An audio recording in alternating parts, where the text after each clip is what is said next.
প্রত্যেকটা ম্যান্ডেটের একটা সীমানা বা সীমাবদ্ধতা আছে।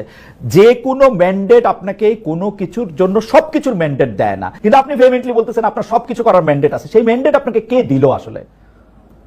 না, আমি যেটা বলেছি যে আমাদের ম্যান্ডেট আছে এভরিথিং, আমি যে শব্দটা বলেছি এভরিথিং আমি কেন বলেছি সেটা হয়েছে যে যখন ইন্টারিম গভর্নমেন্ট হওয়ার পরে যেই পরবর্তীতে যখন সুপ্রিম কোর্টে যে রেফারেন্সটা গেল, ওইখানে দেখেন 106 আর্টিকেল 106 বলা আছে, ওইখানে বলা আছে যে আমরা যে কোনো গভর্নমেন্টের মতো আমরা এক্সিকিউটিভ পাওয়ারটা আমরা ইউজ করতে পারবো।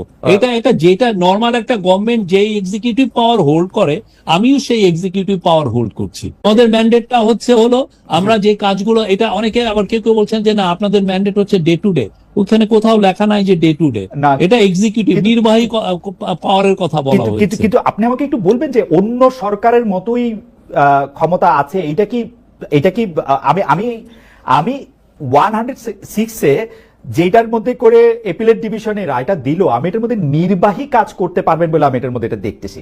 সেই নির্বাহী কাজের দুই রকম ব্যাখ্যা আছে। একটা ব্যাখ্যা হলো আপনার যে কাজগুলি করতে হবে, না করলে দেশ থেমে যাবে, সেই কাজগুলি আপনি করবেন।